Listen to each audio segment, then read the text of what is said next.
Hey sisters, I'm going to do a quick review of how to do a tone analysis because again this is like the easiest way to write for a prompt right now. And I'm going to walk you through my annotations really quickly just to show you like my plan is already on my annotations and how it's going to connect to the writing that I'll then talk about. So I'm using the Girls at Play passage that we used yesterday for our multiple choice. And remember when the girls first meet Grace and they compare her to their reaction to her is like mother elephants circling around her, and then they later compare her to with these two similes like a polished metal bead. What I'm thinking from this, at first already the tone is like they have this ownership over her, they are protective, but in an animalistic way, not in a human way, and also they like rob her of her humanity.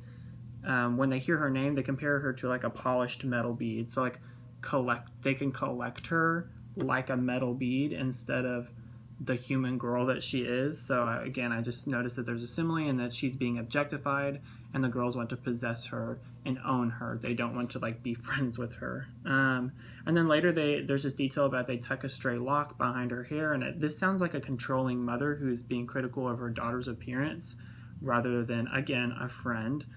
So the tone I've assigned here is that they're being demeaning. They're talking down to her, making her feel less than, and then they criticize her appearance, the way that she sits, and you'd think that she was 10. So just a lot of criticism to start with, but then later it shifts. So I've got my double line where it shifts to be more benevolent because they give her things and they teach her the rules. And all these details about the rules that they're teaching her. But then later we've got to shift again.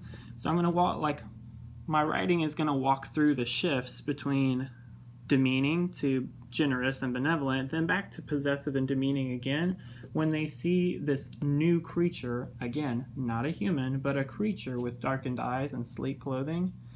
And then at the end they say she's still our Grace, not she's still Grace or like we love Grace as a person, but she's ours, we own her, we made her, right? Just like a mom makes a child. So Grace could transform potentially to gain more humanity, but she doesn't. They again reaffirm that they own her. So my thesis is that the girls, I'm going to flip real quick. The girls in Celeste and Girls at Play both give and rob. It says robe. One second.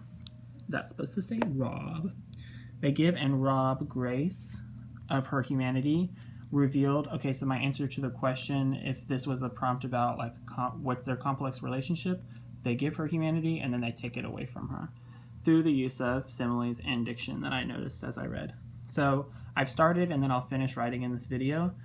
When the squad of girls first meet Grace, they are demeaning in their first impression. Okay, demeaning was in my annotations. That was the tone word I assigned. Criticizing, quote, the way she sits, as if, quote, she was 10. They behave like a possessive mother, encircling her like a mother elephant. This animalistic comparison is affirmed as they later compare the sound of her name to a polished bead. So I'm going to further my analysis here. They don't care for friendship.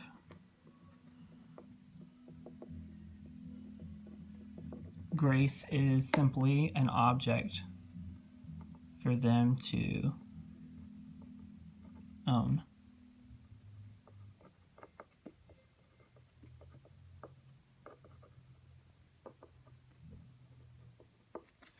Later, okay, so in my writing, I'm going to transition. I said first, but then later, which means I'm going to talk about this tone shift. Later, the girls are increasingly benevolent, my other tone word, increasingly benevolent, as they, quote, give Grace, I'm going to put Grace in these brackets because it says things in the passage, but here I'm going to say Grace, things, and, quote, I'm embedding, notice how I'm embedding in my own sentence and giving context. Later the girls are increasingly benevolent as they give Grace things and teach her the rules. I noticed it, I'm including it in my passage. Teach her the rules.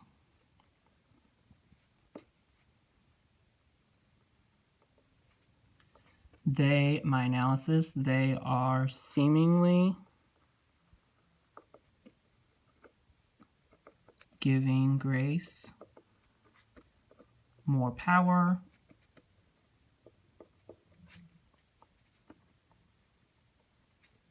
through access to this adolescent girl adolescent girl culture she has been estranged to.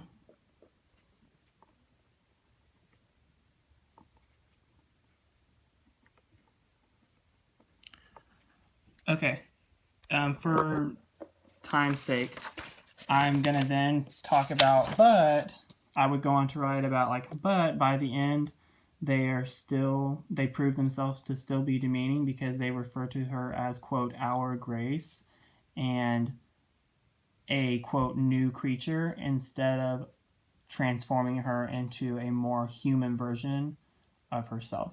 So I think I proved with the best evidence that, yeah, they give her a piece of her humanity through this like bit that's benevolent and generous and teaching her the rules, but by the end they rob it of her again because they think that they own her, just like a mother owns her elephant calf, and just like a mother tucks this stray lock behind her hair. And then I would write a theme statement about like the danger of thinking you own another person and what happens when we rob someone of their humanity. What's the aftermath of that? Hope this was helpful. You may use it at any time. You may use it today during your tutorials. You can watch it again, or if there's a part that was particularly helpful, go back to it and watch it over again. Please subscribe and hit that like button down below. Have a great day, you guys.